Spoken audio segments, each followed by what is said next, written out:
الحمد لله وحده والصلاة والسلام على من لا نبي بعد أما بعد فإن خير الحديث كتاب الله وخير الهدي هدي محمد صلى الله عليه وسلم وشر الأمور محدثاتها وكل محدثة بدعة وكل بدعة ضلالة وكل ضلالة في النار فأعوذ بالله من الشيطان الرجيم يا أيها الذين آمنوا أطيعوا الله وأطيعوا الرسول ولا تبطلوا أعمالكم عن أبي هريرة رضي الله تعالى عنهما قال رسول الله صلى الله عليه وسلم كل أمتي يدخلون الجنة إلا من آبى قيل يا رسول الله من آبى قال من أطاعني دخل الجنة ومن أساءني فقد آبى عن أنس بن مالك رضي الله تعالى عنهما قال رسول الله صلى الله عليه وسلم كل بني آدم خطاؤون সম্মানিত উপস্থিতি সর্বপ্রথম আল্লাহ সুবহানাহু ওয়া তাআলার বারগাহে শুকরিয়া জ্ঞাপন করব যে আল্লাহ সুবহানাহু ওয়া তাআলা বিচার দিবসের মালিক, যে আল্লাহ সুবহানাহু ওয়া তাআলা সুস্থ শরীরে সালাতুল জুমা আদায় করার লক্ষ্যে মসজিদে প্রেরণ করেছেন, তারই বারগাহে শুকরিয়া জ্ঞাপনার্থে আমরা বলি আলহামদুলিল্লাহ। অতঃপর সমগ্র মানব জাতির শিক্ষক, সমগ্র মানব জাতির পথপ্রদর্শক মুহাম্মদুর রাসূলুল্লাহ সাল্লাল্লাহু আলাইহি সাল্লামের ওপর শতকোটি সালাত ও সালাম বর্ষিত আল্লাহুম্মা আমিন। আজকে সংক্ষিপ্ত জুমার আলোচনার বিষয় আল্লাহ সুবহানাহু ওয়া তাআলার ক্ষমা। উক্ত বিষয়ে তথ্য এবং তত্ত্ববহুল আলোচনা করার চেষ্টা করব ইনশাআল্লাহুল আজিজ।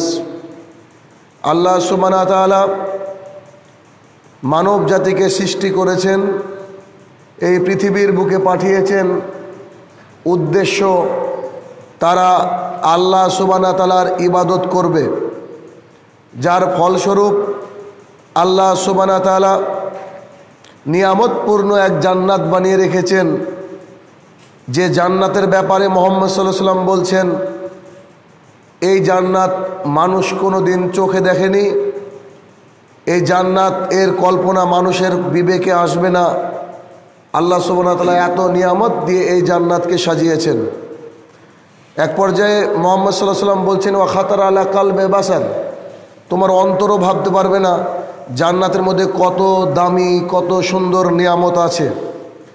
তো আল্লাহ সুবহানাহু ওয়া তাআলার উদ্দেশ্য এইটা যে তিনি মানুষ এবং জিনকে সৃষ্টি করেছেন শুধুমাত্র তারা আল্লাহর ইবাদত করবে, সামান্য কিছু শর্ত মেনে চলবে, তাহলে আল্লাহ সুবহানাহু ওয়া তাআলার তৈরিকৃত জান্নাতের মধ্যে মানুষকে প্রবেশ করাবেন। যদি শর্তটা এই যে আল্লাহর ইবাদত করতে হবে, আল্লাহ সুবহানাহু ওয়া তাআলা বলছেন আবুদুল্লাহ, তোমরা আমার ইবাদত করো, ওয়ালা তুশরিকা বিহি শাইআ, আমার সাথে কাউকে শরিক করো না।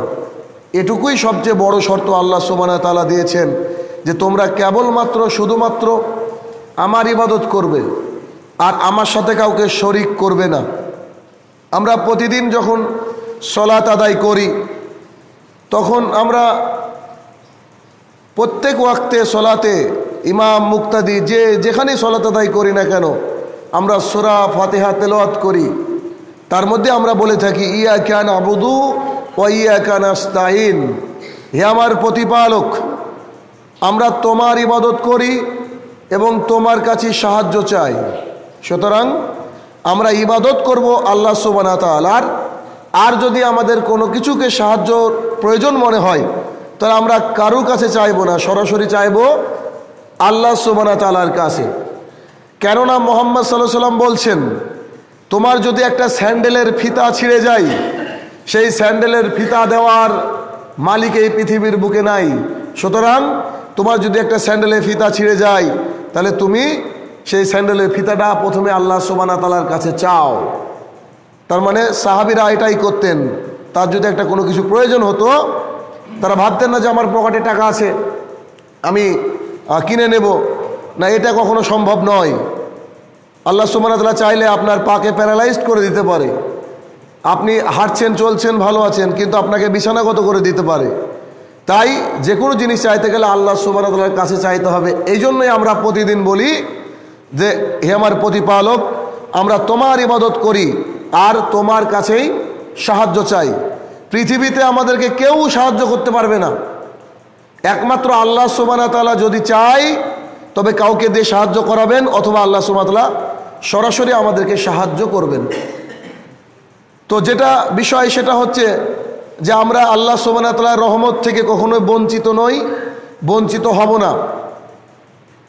আনাস রাদিয়াল্লাহু তাআলা আনহু বলেন, রাসূল সাল্লাল্লাহু আলাইহি সাল্লাম বলেছেন, একজন বান্দা পাপ করতে করতে করতে যদি গোটা পৃথিবী ভরিয়ে ফেলে, মানে ওর পাপই পাপ, পুরো পৃথিবীটা পাপে পরিপূর্ণ হয়ে গিয়েছে, শুধু তার মধ্যে শিরক এই পাপটা নাই, শুধুমাত্র সে তাবিজ ব্যবহার করেনি, শুধুমাত্র সে বাবার দরবারে যায়নি, শুধুমাত্র সে মাজারে কারুর কাছে কিছু চায়নি, শুধুমাত্র সে আল্লাহ সুবহানাহু ওয়া তাআলার উপরেই নির্ভর করেছে, কিন্তু সে অনেক পাপ করেছে, এত পাপ করেছে ও নিজে হয়তো ভাবছে যে আমার জন্য জান্নাত সম্ভব না।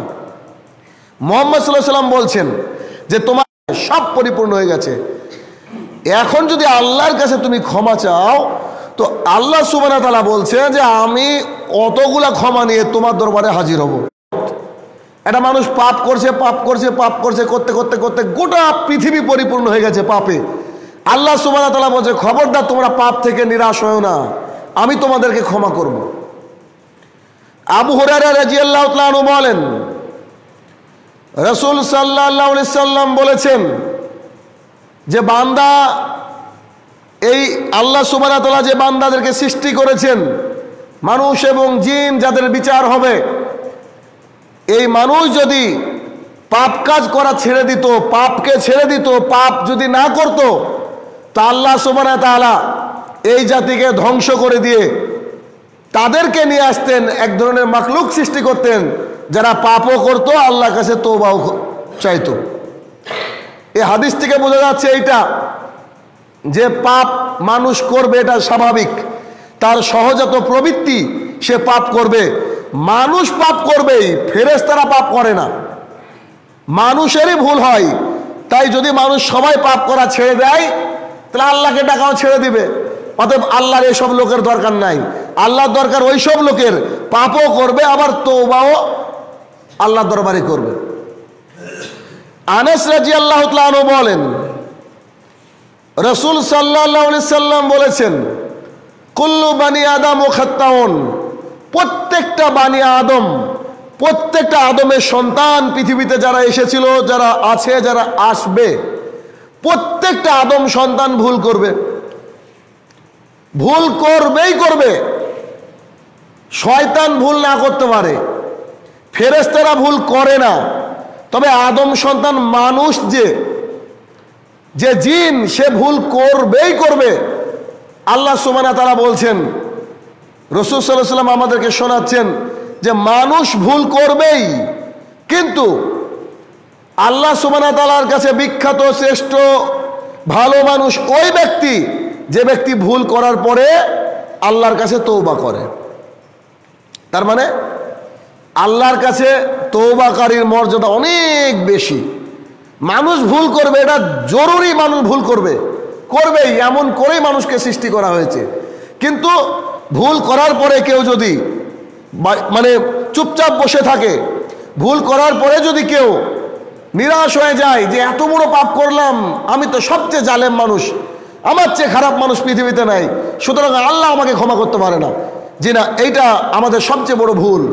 আল্লাহর ক্ষমতা থেকে কখনো নিরাশ হওয়া যাবে না। অতএব আল্লাহর কাছে শ্রেষ্ঠ ব্যক্তি ওই, আল্লাহর কাছে ভালো ব্যক্তি ওই যে পাপ করে তারপরে আল্লাহকে বলে আস্তাগফিরুল্লাহ ওয়া আতুবু ইলাইহি, আল্লাহ গো আমাকে ক্ষমা করে দাও, আমি খুব ভুল করে ফেলেছি, অতএব তুই আমাকে ক্ষমা করো, তুমি যদি আমাকে ক্ষমা না করো তো আমি বিপদে পড়ে যাব। আল্লাহর কাছে ক্ষমা চাইতে হবে। তাহলে আল্লাহ ক্ষমা করে দিবেন। আবু হুরায়রা রাদিয়াল্লাহু তাআলা আনহু বলেন, রাসূল সাল্লাল্লাহু আলাইহি সাল্লাম বলেছেন, আল্লাহর কসম করে বলছি, মুহাম্মদ সাল্লাল্লাহু আলাইহি সাল্লাম বলছেন, আল্লাহর কসম করে বলছি, আমি মুহাম্মদ সাল্লাল্লাহু আলাইহি সাল্লাম প্রতিদিন আল্লাহর কাছে ৭০ বারের উপরে ক্ষমা চাই, ৭০ বার তওবা পাঠ করি। এটা কে বলছেন? মুহাম্মদ সাল্লাল্লাহু আলাইহি সাল্লাম, যার আগের পাপও নাই, যার পেছনের পাপও নাই, যে মাসুম। পৃথিবীতে যত মানুষ এসেছে সবচেয়ে শ্রেষ্ঠত্বের অধিকার যিনি রাখেন, আল্লাহ যাকে শ্রেষ্ঠ বানিয়েছেন তার উপরে পৃথিবীর কোনো মানুষ উঠতে পারে না। আল্লাহর কাছে সবচেয়ে ভালো বান্দা মুহাম্মদ সাল্লাল্লাহু আলাইহি সাল্লাম। সেই মুহাম্মদ সাল্লাল্লাহু আলাইহি সাল্লাম যার আগের পাপও ক্ষমা, পেছনের পাপও ক্ষমা, মানে পাপই নাই, একেবারে নিষ্পাপ মানুষ। একটা বাচ্চাও অত নিষ্পাপ হয় না মুহাম্মদ সাল্লাল্লাহু আলাইহি সাল্লাম যত নিষ্পাপ। তিনি বলছেন যে আল্লাহর কসম করে বলছি, আমি আল্লাহর কাছে দিনে ৭০ বার ক্ষমা চাই, আমি আল্লাহর কাছে দিনে ৭০ বার ক্ষমা চাই, আমি আল্লাহর কাছে দিনে ৭০ বারের উপরে তওবা করি। মানে দিন রাত আমি বলতে থাকি, আল্লাহ আমাকে ক্ষমা করো, আস্তাগফিরুল্লাহ ওয়া আতুবু ইলাইহি, আল্লাহ আমাকে ক্ষমা করো, আস্তাগফিরুল্লাহ ওয়া আতুবু ইলাইহি, আল্লাহ আমাকে ক্ষমা করো, আস্তাগফিরুল্লাহ ওয়া আতুবু ইলাইহি। এটা চলতেই থাকে। মুহাম্মদ সাল্লাল্লাহু আলাইহি সাল্লাম বলছে। অপর হাদিসে রাসূল সাল্লাল্লাহু আলাইহি সাল্লাম বলছেন যে আল্লাহর কসম করে বলছি, আমি দিনে ১০০ বারের উপরে তওবা পাঠ করি। এই আস্তাগফিরুল্লাহ ওয়া আতুবু ইলাইহি এই শব্দটা মুহাম্মদ সাল্লাল্লাহু আলাইহি সাল্লাম ১০০ বারের উপরে পাঠ করতেন। এখন প্রশ্ন হলো, আপনি আমি কবার পাঠ করি দিনে? অথচ আমাদের ভুল, কথায় ভুল, চলায় ভুল, খাবার হারাম, মানে দিন রাত ২৪ ঘন্টা পাপের মধ্যে নিমজ্জিত আমরা। কিন্তু আমরা আস্তাগফিরুল্লাহ ওয়া আতুবু ইলাইহি আল্লাহর কাছে তওবা করার সিস্টেমই আমরা জানি না। তাহলে আমাদেরকে কতবার ক্ষমা চাইতে হবে? যেখানে মুহাম্মদ সাল্লাল্লাহু আলাইহি সাল্লাম বলছে আমি ৭০ বার আল্লাহর কাছে ক্ষমা চাই, তওবা করি, যেখানে মুহাম্মদ সাল্লাল্লাহু আলাইহি সাল্লাম বলছে আমি ১০০ বার আল্লাহর কাছে ক্ষমা চাই, আমি ১০০ বারের অধিক আল্লাহর কাছে তওবা করি। অতএব এই তওবা করতে হবে।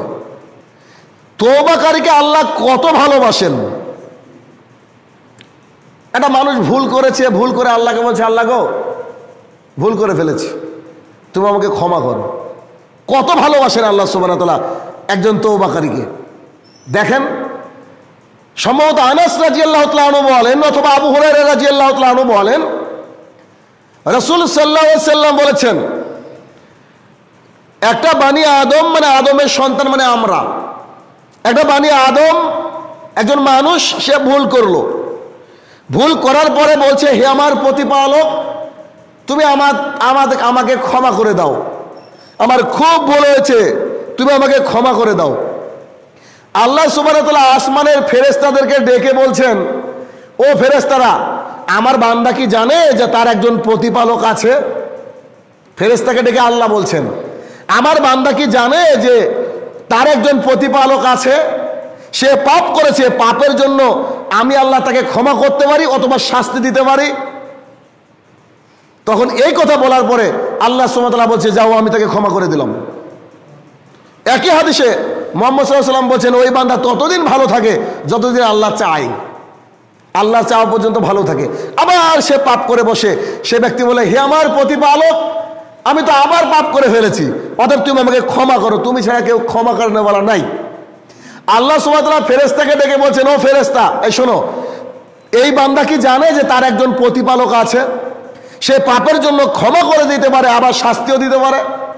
যাও আমি তাকে ক্ষমা করে দিলাম। আল্লাহ যতদিন চাই বান্দা অতদিন পাপ না করে ভালো থাকে। তারপরে বান্দা আবার পাপ করে, সে পাপ করার পরে বলতে থাকে, হে আমার প্রতিপালক, আমি আবার পাপ করলাম। তখন আল্লাহ সুবহানাহু ওয়া তাআলা ফেরেশতাদেরকে বলে, যে ফেরেশতা মণ্ডলী শোনো, আমার কি ওই বান্দা জানে যে তার একজন প্রতিপালক আছে যে পাপের জন্য মানুষকে ক্ষমা করতে পারে, পাপের জন্য আবার কঠিন আযাব দিতে পারে? যাও আমি তাকে ক্ষমা করে দিলাম। এই হাদিস থেকে আমরা বুঝতে পারলাম, দিন রাত ২৪ ঘন্টা পাপ করেও নিরাশ হওয়া যাবে না। তবে পাপ করতে হবে এমনটা নয়, বেঁচে চলার চেষ্টা করতে হবে। তবে আমরা মানুষ, আমাদের সব কিছুতে পাপ হয়ে যায়, চলায় বলায় কথায় সব কিছুতে পাপ হয়ে যায়। তবে দিন রাত আল্লাহর কাছে ক্ষমা চাইতে হবে। আল্লাহ দিন রাত প্রস্তুত ক্ষমা দেওয়ার জন্য। আবু হুরায়রা রাদিয়াল্লাহু তাআলা আনহু বলেন, রাসূল সাল্লাল্লাহু আলাইহি সাল্লাম বলেছেন, প্রত্যেক দিন রাত্রিবেলায় প্রথম আসমানে আল্লাহ সুবহানাহু ওয়া তাআলা 1/3 অংশে চলে আসে যে আল্লাহ সুবহানাহু ওয়া তাআলা দিন রাত মানুষকে ক্ষমা করে, আর 1/3 অংশ প্রথম আকাশে এসে বলে, স্পেশাল ভাবে বলতে থাকে, কে আছো, কি বিপদগ্রস্ত মানুষ আছো বলো আমাকে, দেখো আমি রেডি তোমাকে ক্ষমা করার জন্য। কে কোন বিপদে আছো আমার কাছে পেশ করো, আমি ক্ষমা করে দেবো। আল্লাহ দিন রাত ক্ষমা করেন, হাদিস থেকে জানলাম। আবার আল্লাহ স্পেশাল ওই সময় এসে বান্দাদেরকে নিজে ডাকছেন, মানে আল্লাহ চায় না যে তার কোনো বান্দা জাহান্নামে যাক, কারণ আল্লাহ জানে জাহান্নাম কত বড় কঠিন। আপনি আমি পড়ি, আপনি আমি অনুধাবন করার চেষ্টা করি, কিন্তু আমরা বুঝতে পারি না জাহান্নাম কত বড় কঠিন। আল্লাহ জানে জাহান্নাম কত বড় কঠিন, তাই আল্লাহ চায় না যে তার কোনো বান্দা জাহান্নামের মধ্যে প্রবেশ করুক। আবু হুরায়রা রাদিয়াল্লাহু তাআলা আনহু বলেন, রাসূল সাল্লাল্লাহু আলাইহি সাল্লাম বলেছেন যে কোনো ব্যক্তি যদি আল্লাহর কাছে পাপ করে তওবা করে, তো তওবাকারী ব্যক্তি আল্লাহর কাছে এই ব্যক্তি চেয়ে বিখ্যাত, এই ব্যক্তির থেকে শ্রেষ্ঠ। এই কথা বলে মুহাম্মদ সাল্লাল্লাহু আলাইহি ওয়াসাল্লাম একটা গল্প শোনালেন। সেটা কি বললেন, একজন ব্যক্তি উট নিয়ে মরুভূমির মধ্যে সফর করছিলেন। সফর করা অবস্থায় খুব ক্লান্ত হয়ে গিয়েছেন, উটটাকে সাইডে রেখে দিয়েছেন। উটের উপরে তার যা যাবতীয় খাবার পানীয় যা কিছু সব উটের উপরে রাখা আছে। তো তিনি দেখছেন যে উটটা এখানে দাঁড়িয়ে আছে, একটু আমি বিশ্রাম করব। তারপরে তিনি ভালো করে খেয়াল করে দেখছেন যে উটটা আর নাই, ওখান থেকে কোথায় উটটা চলে গিয়েছে। তো তিনি চারিদিকে খুব খুঁজলেন, খুঁজে দেখছেন উট আর নাই। তিনি ভাবলেন যে এবার আমার নিশ্চিত মৃত্যু, আমাকে মারা যেতে হবে, আর আমার দিতে কোনো রাস্তা নাই, কারণ মরুভূমির মধ্যে এখানে কেউ আসতে পারে না, আমাকে কেউ সাহায্য করতে পারে না। অতএব তিনি ওইখানে ওই একটা গাছের তলায় বা কোনো একটা জায়গায় তিনি ঘুমিয়ে গেলেন। তিনি ভাবলেন যে আমাকে এখানে সাহায্যকারী আর কেউ নাই, তিনি ঘুমিয়ে গেলেন। এমনি তো মারা যেতে হবে, তার আগে একটু ঘুমিয়ে নি। উট আর নাই, উট নাই মানে খাবার নাই, মানে পানিও নাই। খাবার না খেয়ে মানুষ কয়েকদিন বাঁচে, পানি তো লাগবেই। তো তিনি ঘুমিয়ে গেলেন। ঘুমিয়ে যাওয়ার পরে ঘুম থেকে জেগে উঠে দেখলেন তার উটটা তার পাশে দাঁড়িয়ে আছে, যথারীতি তার উপরে খাবার এবং পানীয় মজুত রয়েছে। তো সঙ্গে সঙ্গে তিনি এত খুশি হলেন যে আমি তো মারাই যাচ্ছিলাম, আমি উটটা পেয়ে গেলাম।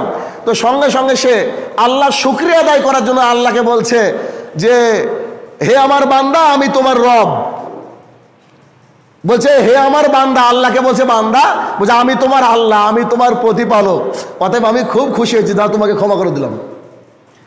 মানে ও এতটাই আনন্দ পেয়ে গিয়েছে যে আল্লাহর কাছ থেকে ও শুকরিয়া আদায় করবে কিনা, ও নিজেকে বলেছে যে আমি তোমার প্রতিপালক, আমি তোমার আল্লাহ, তুমি আমার বান্দা। শুকরিয়া আদায় করে ফেলেছে। আল্লাহ সুবহানাহু ওয়া তাআলা বলছে, ও মুখে বলেছে, ও অন্তরে আমাকেই বলেছে। অতএব ওই লোকটা যেভাবে খুশি হয়ে গেল, খুশিতে ওর জ্ঞান শূন্য হয়ে গিয়েছে, যে আর আমি মরতে বসেছিলাম আর খাবার আমার জন্য প্রস্তুত, উট আবার চলে গেছে, এখন আমি বেঁচে যাব। তো এই লোকটা যত বড় খুশি হয়েছে, ঘুম থেকে উঠে উটকে দেখে আল্লাহ সুবহানাহু ওয়া তাআলা হচ্ছে ডবল খুশি হয়ে যায়। একজন বান্দা যখন পাপ করে এবং পাপ করার পরে যদি আল্লাহ সুবহানাহু ওয়া তাআলার কাছে তওবা করে, তার মানে পাপ হবে, এটা স্বাভাবিক। সেই সাথে সাথে আল্লাহর কাছে তওবা চেয়ে নিতে হবে। যদি আমরা তওবা আল্লাহর কাছে চেয়ে নিতে পারি, তাহলে আমাদের জীবনটা সাকসেস হবে, কেননা আমরা কখনো নিরাশ হব না, হওয়া উচিত নয়। আবু হুরায়রা রাদিয়াল্লাহু তাআলা আনহু বলেন, রাসূল সাল্লাল্লাহু আলাইহি সাল্লাম বলেছেন, একজন বান্দা পৃথিবীর বুকে জীবনে একটা ভালো কাজও করেনি, একটা ভালো কাজ ওর পুরো লাইফ হিস্ট্রিতে নাই, একটা ভালো কাজ করেনি। তো যখন তার মৃত্যুর সময় হয়ে গেল, সে তার ছেলেদেরকে বলছে, বেটা আমি যদি মারা যাই আমাকে পুড়িয়ে ফেলবা, অর্ধেক ছাই অর্ধেক দেহের অংশ যেটা বেঁচে থাকবে সমুদ্রে ফেলে দিবা, আর অর্ধেক জমিনে রেখে দিবা। তো সেই ব্যক্তি ওসিয়ত অনুযায়ী তিনি যখন মারা গেলেন, তার সন্তানরা তাকে তাই করলো, পুড়িয়ে দিল, সমুদ্রে কিছু ছাই ফেলে দিল, আর জমিনে কিছু রেখে দিল। আল্লাহ সুবহানাহু ওয়া তাআলা সমুদ্রকে বললেন যে তোমার গভীরে, তোমার গহ্বরে যাকে নিক্ষেপ করা হয়েছে তাকে এক জায়গায় করে দাও। এটা আল্লাহ সুবহানাহু ওয়া তাআলার ক্ষমতা। তারপরে জমিনকে বললেন যে তোমার উপরে যাদেরকে ফেলে দেওয়া হয়েছে, ছিটিয়ে দেওয়া হয়েছে ছাই, তাদেরকে একত্রিত করে দাও। দুই জায়গায় একত্রিত করে তাকে একজন আবার মানুষে পরিণত করলেন। আল্লাহ সুবহানাহু ওয়া তাআলা তাকে বললেন যে কি ব্যাপার, তুমি মারা যাওয়ার সময় এই নসিহত কেন তোমার ছেলেদেরকে করেছিলে? তো তিনি বলেছিলেন যে হে আমার প্রতিপালক, আপনার ভয়ে পৃথিবীর বুকে বেঁচে থাকা অবস্থায় আমি একটা ভালো কাজ করিনি, সুতরাং আমি জানি যে আপনি যদি আমাকে ধরতে পারেন তো আমার ভাগ্য খারাপ আছে। তো আপনি আমাকে ধরে ফেলবেন বিধায় আমি নিজেকে ছিন্ন ভিন্ন করে ছিটিয়ে দিয়েছি। আমি এতটা ভয় পেয়ে গিয়েছি যে আপনার সামনে উপস্থিত হব না, দেখছি আবার আপনার সামনে উপস্থিত। আল্লাহ সুবহানাহু ওয়া তাআলা বললেন যাও, আমি তোমাকে ক্ষমা করে দিলাম। এটা হচ্ছে আল্লাহ সুবহানাহু ওয়া তাআলার রহমত, এটা হচ্ছে আল্লাহ সুবহানাহু ওয়া তাআলার বিশেষ রহমত যে আল্লাহ সুবহানাহু ওয়া তাআলা তাকে ক্ষমা করে দিলেন, অথচ একটা ভালো কাজ সে করেনি। তবে তার আকীদা ঠিক ছিল, সে ভেবেছিল যে আল্লাহ আমাকে ধরবে একদিন। তার মানে এই কথার মাধ্যমে প্রমাণ হয় যে কিয়ামতের প্রতি তার বিশ্বাস ছিল, আখিরাতের প্রতি তার বিশ্বাস ছিল। তবে সে কাজ করতে পারেনি, এটা একটা অন্য বিষয়। কাজ করতে পারেনি, ভালো কাজ করতে পারেনি, মানুষের উপকার করতে পারেনি, নিজে কোনো ইবাদত করতে পারেনি। আবু সাইদ খুদরি রাদিয়াল্লাহু তাআলা আনহু বলেন, রাসূল সাল্লাল্লাহু আলাইহি সাল্লাম বলেছেন, বনি ইসরায়েলের একটা লোক 99 জন মানুষকে হত্যা করেছে। বনি ইসরায়েলের একজন ব্যক্তি 99টা লোককে জবাই করেছে, হত্যা করেছে। হত্যা করার পরে সে একটা দরবেশের কাছে যাচ্ছে, একটা আলেমের কাছে যাচ্ছে যে এই যে হত্যা আমি করেছি, এই হত্যার কোনো তওবা আছে কিনা, মানে আল্লাহর কাছে ক্ষমা পাওয়া যাবে কিনা। এক দরবেশের কাছে গিয়েছে, দরবেশকে গিয়ে বলছে আমি 99টা খুন করেছি, আচ্ছা আমার কি তওবার কোনো রাস্তা আছে, আল্লাহ কি আমাকে ক্ষমা করবে? তো সেই ব্যক্তি বলছে জি না, 99টা মানুষকে আপনি হত্যা করেছেন, আল্লাহ আপনাকে ক্ষমা করে কি করে? তো সে আবার ওকেও জবাই করেছে, 100টা পুজিয়েছে, ওকে মেরে ফেলেছে। ওখান থেকে চলে গিয়ে অপর এক জায়গায় গিয়ে বলছে আচ্ছা আমি 100টা খুন করেছি, আল্লাহকে আমাকে ক্ষমা করবে? তো কিছু লোক বলছে যে ওই যে অমুক গ্রাম দেখছেন, ওই গ্রামে চলে যান, ওই গ্রামের অমুক ব্যক্তিকে গিয়ে আপনি জিজ্ঞাসা করেন, উনি জাননেওয়ালা মানুষ, ইসলাম বুঝে, তো ওনার কাছে গিয়ে আপনি জিজ্ঞাসা করেন, উনি আপনাকে এই প্রশ্নের উত্তর দিতে পারবে। তো ঠিক এইরকম যখন কথোপকথন চলছে, সঙ্গে সঙ্গে মালাকুল মউত তার কাছে উপস্থিত হয়ে এসেছে। মালাকুল মউত, মৃত্যুর ফেরেশতা চলে এসেছে। যখন তার জানটাকে কবজ করছে, ওই সময় ওই যে গ্রামে লোক আছে আর ওই ব্যক্তির কাছে জিজ্ঞাসা করতে যাবে বলে ওইদিকে একটা ঝুল দিয়েছে, মানে ও বুঝতে পারছে আমার জান কবজ হচ্ছে, আমি আর বাঁচবো না, তো একটু বুকটাকে আগিয়ে দিয়েছে ওই গ্রামের দিকে যাব বলে, একটু জাস্ট বুকটাকে আগিয়ে দিয়েছে। তারপরে মালাকুল মউত তার জানটা নিয়ে চলে গিয়েছে। এবার রহমতের ফেরেশতা আর আযাবের ফেরেশতা এসে দুজনে ঝগড়া লাগিয়ে দিয়েছে। রহমতের ফেরেশতা বলছে যে এটা আমার লোক, আমি নিয়ে যাব, তো আর আযাবের ফেরেশতা বলছে না এটা আমার লোক, আমি নিয়ে যাব। আল্লাহ সুবহানাহু ওয়া তাআলা আকাশ থেকে বললেন যে এই যে গ্রামে লোকটা যেতে চাইছিল ওই গ্রামটাকে বলছে আল্লাহ যে তুমি লোকটার কাছে এগিয়ে আসো। গ্রামটা চলে আসছে, 100টা খুন করেছে কিন্তু এই লোক, গ্রামটা চলে আসছে তার দিকে এগিয়ে। তার নিজের গ্রামকে বলছে যে তুমি এখান থেকে দূরে চলে যাও, তার নিজের গ্রামটা দূরে চলে গিয়েছে। এখন আল্লাহ সুবহানাহু ওয়া তাআলা ফেরেশতা মণ্ডলকে বলছে যে দুই গ্রাম থেকে তার দূরত্ব দেখো কোনটা কম, যেটাতে দূরত্ব কম হবে তাকে সেই দিকে পাঠিয়ে দাও। তখন তারা যখন মাপার পরে দেখছে যে যে গ্রামে সে যেতে চেয়েছিল, বুকটাকে প্রশস্ত করে দিয়েছিল, সেই গ্রাম থেকে তার দূরত্ব 1 বিগত, অর্ধ হাত। তারপরে রহমতের ফেরেশতা তাকে নিয়ে চলে গেল। এখান থেকে বোঝা যাচ্ছে যে আল্লাহ সুবহানাহু ওয়া তাআলা 100 খুনিকেও ক্ষমা করে দিতে পারেন আল্লাহ সুবহানাহু ওয়া তাআলা চাইলে। তবে আল্লাহর রহমত থেকে নিরাশ হওয়া যাবে না। তবে একথাও সত্য যে আল্লাহ সুবহানাহু ওয়া তাআলা সূরা মাইদার 32 নম্বর আয়াতে বলেছেন যে কেউ যদি অন্যায়ভাবে এই পৃথিবীর বুকে একজন মানুষকে হত্যা করে, সমগ্র মানুষকে মারলে যা পাপ হয়, একজন মানুষকে হত্যা করলে তাই পাপ হয়। অতএব এই হাদিস দ্বারা এটা বুঝলে ভুল হবে যে আমি মানুষ হত্যা করবো, আল্লাহর কাছে ক্ষমা চাইবো। জিনা, ক্ষমার সুযোগ আল্লাহ আপনাকে নাও দিতে পারে। তবে হাদিস থেকে এখানে এটুকুই বোঝা যায় যে আল্লাহর রহমত থেকে আমরা যেন নিরাশ না হই। আল্লাহ সুবহানাহু ওয়া তাআলা আমাদেরকে সেই তৌফিক আদা করুক। আল্লাহুম্মা আমিন।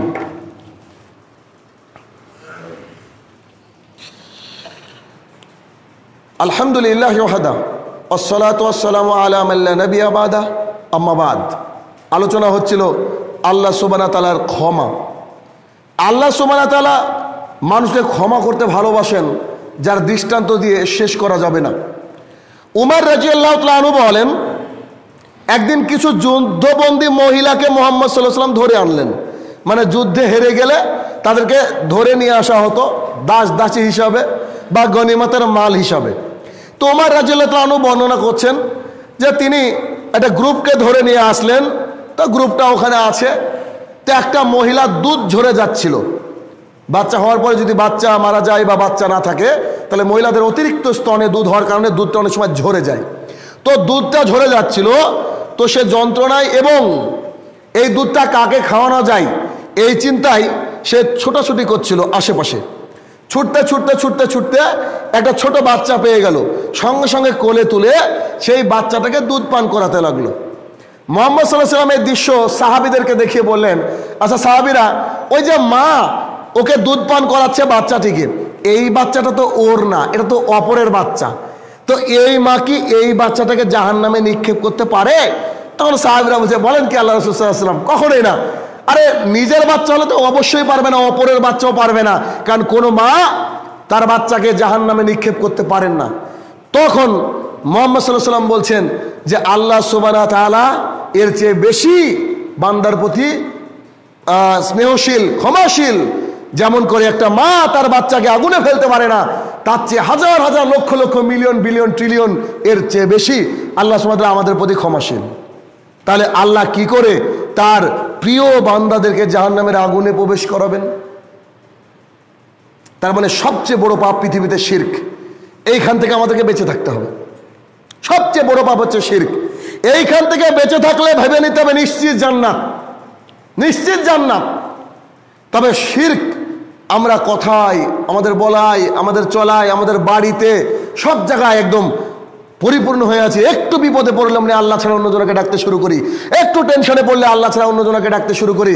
আল্লাহ টেনশন বিপদ দিয়ে আপনাকে আমাকে পরীক্ষা করতে চান যে আপনি আমি কতটা আল্লাহ সুবহানাহু ওয়া তাআলার প্রতি তাওয়াক্কুল রাখি, কতটা আমাদের অন্তরটা আল্লাহ সুবহানাহু ওয়া তাআলার কাছে দিয়ে রাখা হয়েছে। অথচ আমরা সবসময় চেষ্টা করি যে আমরা যে আমাদের বিপদ থেকে উদ্ধার হওয়ার জন্য সে আল্লাহ হোক আর যেই হোক না কেন তার কাছে গিয়ে সমাধানের পথ বের করি। অথচ এই রাস্তা পুরোপুরি ভুল, কারণ আমাদের সমস্ত বিপদ দেওয়ার মালিক আল্লাহ সুবহানাহু ওয়া তাআলা, এটা পরীক্ষা স্বরূপ। আর সেই বিপদ থেকে উদ্ধারের মালিকও আল্লাহ সুবহানাহু ওয়া তাআলা। একটা মানুষের কবরে কি হয় আমরা জানি না, একটা মানুষের কবরের মধ্যে কি হচ্ছে এটা আমরা জানি না। কোন ব্যক্তি যদি বলে অমুকের কবরে আযাব হচ্ছে, বুঝে নিতে হবে ওই ব্যক্তির মধ্যে আকীদায় ত্রুটি রয়েছে, এই ব্যক্তি শিরক করলো। মুহাম্মদ সাল্লাল্লাহু আলাইহি ওয়াসাল্লাম বলতে পারতেন, আল্লাহ যতটুকু তাকে জানাতেন যে এই কবরে আযাব হচ্ছে, এই কবরে আযাব হচ্ছে না।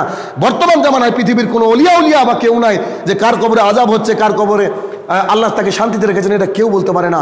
কেননা 100টা খুন করার পরেও সে ব্যক্তিকে আল্লাহ জান্নাত দিয়ে দিয়েছেন।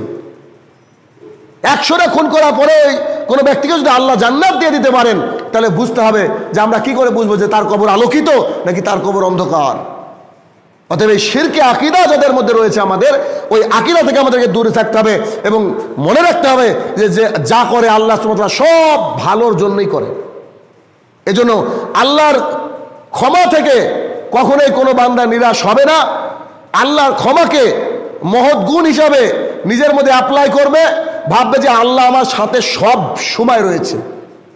আমি যতই পাপ করি না কেন, আমি আল্লাহর দরবারে গিয়ে যদি একবার আমি কান্নাকাটি করতে পারি, আল্লাহকে বলতে পারি যে হে আমার প্রতিপালক, আমি তো মানুষ, তুমি তো আমাকে দুর্বল করেই সৃষ্টি করেছো, অর্থাৎ তুমি আমাকে ক্ষমা করো, তুমি নাকি ক্ষমা করতে ভালোবাসো, আল্লাহ ক্ষমা করবেন।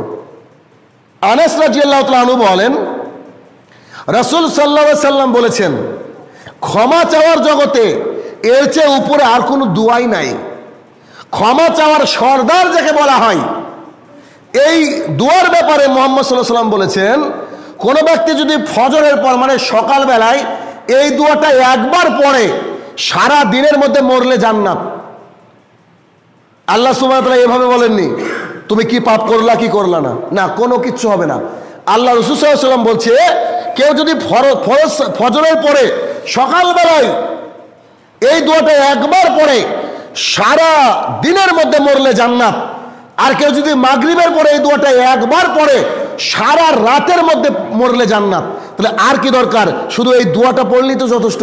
অথচ আমরা দোয়াটা হয়তো অনেকেই জানি না, যাকে বলা হয় সৈয়দুল ইস্তেগফার, দোয়া চাওয়ার সর্দার। মোহাম্মদ সাল্লাল্লাহু আলাইহি ওয়াসাল্লাম বলছে দোয়া চাওয়ার জগতের সর্দার, হেড অফ দ্য ডিপার্টমেন্ট। আপনি এত ভুল করেছেন, এত ভুল করেছেন, কোটি কোটি পাপ আপনার সামনে আছে।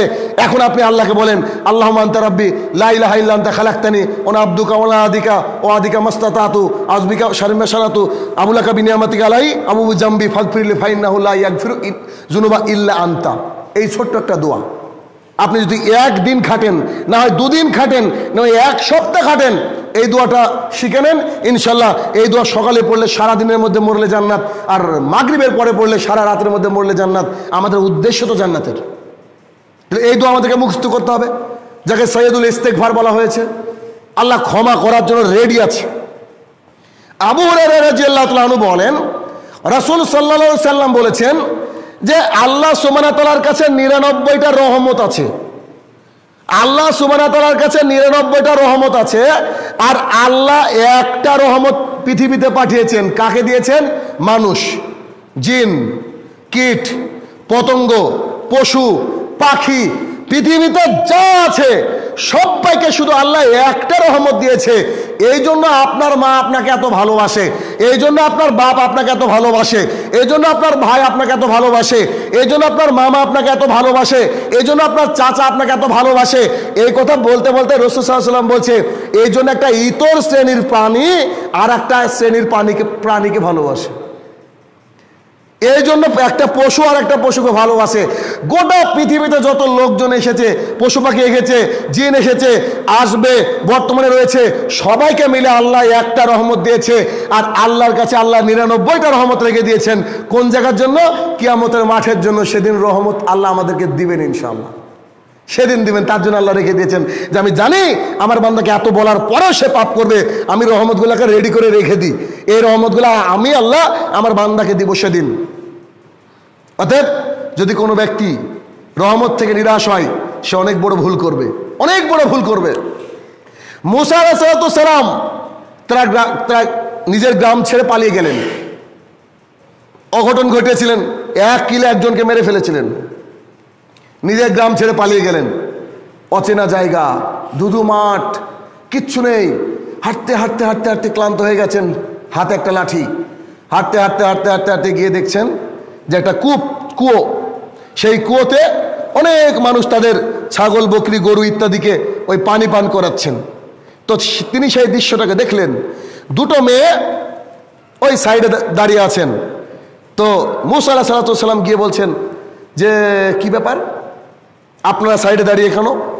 তো বলছে যে ওই যে পুরুষেরা পানি পান করাচ্ছে, ওরা চলে গেলে আমরা পানি পান করাবো। বর্তমান জামানায় নারী পুরুষের একটা কম্পিটিশন। যদি কিছু হাসিল করার দরকার হয় একদম সবাই রেডি, সবাই যেন মারামারি করছে একসাথে। ওই জামানায় কত ভদ্র তারা ছিল চিন্তা করেন। ওই জামানায়, বর্বর জামানায় কত ভদ্র মানুষ ছিল যে মহিলা ওখানে থাকবে, পুরুষ আর মহিলা এক জায়গায় থাকবে না। তো কি করেছে? তো বলছে ওরা পানি পান করে গেলে আমরা পানি পান করাবো। তো মুসা আলাইহিস সালাম তো ভাবছে যে আমি তো অনেক বড় পাপ করেছি, কি আর করি। তো এই ছাগলগুলোকে নিয়ে যাই। তো ছাগলগুলোকে নিয়ে গিয়ে পানি পান করে তাদেরকে ছেড়ে দিয়েছেন। অচেনা রাস্তা, অচেনা গ্রাম এখনো পৌঁছাতে পারেনি। কোথায় থাকবে, কে খেতে দিবে? তিনি আল্লাহর রহমত থেকে নিরাশ হননি, তিনি আল্লাহর উপরে তাওয়াক্কুল করে বসে আছেন। কিছুক্ষণ পর দেখছেন একটা মহিলা চলে আসছে, এসে বলছে যে আমার আব্বা আপনাকে ডাকছে। তো কেন? যে আপনি আমাদেরকে একটু সাহায্য করেছেন, ছাগলকে পানি পান করিয়েছেন, আমার আব্বা ডাকছেন। তারপরে ঘটনা আমরা প্রায় সবাই জানি। তারপরে সেই মহিলার সাথে তার বিয়ে হয়েছিল, সেখানে সে থাকতো। অনেক অনেক অনেক অনেক বড় ঘটনা এখানে। তাহলে আল্লাহর রহমত থেকে নিরাশ হওয়ার কোনো ব্যাপার নাই। আদম আলাইহিস সালাম যখন অনেক বড় একটা পাপ করে ফেললেন, দেখলেন আমি ভুল করে ফেলেছি, সঙ্গে সঙ্গে বলছেন রাব্বানা যালামনা আনফুসানা ওয়া লাম তাগফির লানা ওয়া তারহামনা লানাকুনান্না মিনাল খাসিরিন। হে আমার প্রতিপালক, বিরাট বড় পাপ করে ফেলেছি, তুমি তোমার রহমতের চাদর দিয়ে আমাকে ঘিরে নাও, নইলে আমি শেষ হয়ে যাব। আমাকে ওই গাছের ফল খেতে তুমি নিষেধ করেছিলা, আমি ওই দিকে গিয়েছি, আবার ফলও খেয়েছি, আমাদের দুজনকে ক্ষমা করো, নইলে তো আমরা শেষ। আল্লাহ তাদেরকে ক্ষমা করে দিয়েছিলেন। অতএব আমরা নিরাশ হব না, আমরা আল্লাহর ক্ষমা থেকে নিরাশ হব না। সব সময় তবে চেষ্টা করতে হবে পাপ থেকে বিরত থাকা। তবে মানুষ আমরা, আমাদের ভুল ত্রুটি হবে, পাপ করতে হবে এবং আল্লাহর দরবারে কাঁদতে হবে, আল্লাহর দরবারে বলতে হবে। এই যে সাইয়্যিদুল ইস্তেগফার যেটা বললাম, এটার মধ্যে এটা বাংলা মানেটা পড়লে আপনারা বুঝতে পারবেন যে কত সুন্দর। আল্লাহকে আপনি বলছেন যে আল্লাহ গো, এখানে আমি পাপ করেছি, এখানে এইগুলো আমার পাপ, এতগুলো আমার পাপ, এই পাপগুলা আপনি ছাড়া পৃথিবীতে কেউ নাই ক্ষমা করা, তবে আপনি ক্ষমা করেন। আল্লাহ ক্ষমা করবে কি করবে না? অবশ্যই করবে। অতএব আমরা সাইয়্যিদুল ইস্তেগফার শিখবো, সকাল সন্ধ্যায় পাঠ করব। আল্লাহ সুবহানাহু ওয়া তাআলা যেন আমাদেরকে এই আল্লাহ সুবহানাহু ওয়া তাআলার রহমতের দৃষ্টি, রহমতের চাদর দিয়ে ঘিরে রাখে। আল্লাহ সেই তৌফিক আদা করুন, আল্লাহুম্মা আমিন। আমরা যারা বিগত জীবনে ভুল ত্রুটি করেছি, আল্লাহ সুবহানাহু ওয়া তাআলা যেন আল্লাহ সুবহানাহু ওয়া তাআলার বিশেষ রহমতের মাধ্যমে আমাদেরকে ক্ষমা করে দেন, আল্লাহুম্মা আমিন। হে আমার প্রতিপালক, কবরে যারা শায়িত, জানি না কি হালে রয়েছে, তাদেরকে তুমি তোমার রহমতের চাদর দিয়ে ঘিরে রাখো, আল্লাহুম্মা আমিন। হে আমার প্রতিপালক, এই করোনা ভাইরাস থেকে আমাদের পৃথিবীকে, এই বিশ্বকে মুক্তি দান করো, আল্লাহুম্মা আমিন। হে আমার প্রতিপালক, যেসব আলেমরা বিভিন্ন জায়গায় বিভিন্নভাবে আটকে আছে, আল্লাহ সুবহানাহু ওয়া তাআলা যেন তারকে শেফা দান করে, আল্লাহুম্মা আমিন। হে আমার প্রতিপালক, বাংলাদেশের একজন আলেম, মদিনা ইউনিভার্সিটি থেকে ডিগ্রি করে আসা ডক্টর সাইফুল্লাহ মাদানী সাহেব খুবই অসুস্থ আছেন। পার্সোনালি আমার সাথে যোগাযোগ করেছিলেন, খুবই অসুস্থ আছেন। তো আল্লাহ সুবহানাহু ওয়া তাআলা যেন ওনাকে শেফা দান করে, আল্লাহুম্মা আমিন। হে আমার প্রতিপালক, তুমি রহমান, তুমি রহিম, তোমার দয়ার কোনো শেষ নেই। সেই দয়ার মাধ্যমে আমাদের যাদের হারাম রুজি এখনও রয়েছে, সেই হারাম রুজি থেকে যেন হালাল রুজিতে আমরা আসতে পারি, তার জন্য তুমি তো আমাদেরকে তৌফিক আদা করো, আল্লাহুম্মা আমিন। আল্লাহুম্মা সাল্লি আলাই, আল্লাহুম্মা বারিক আলাই।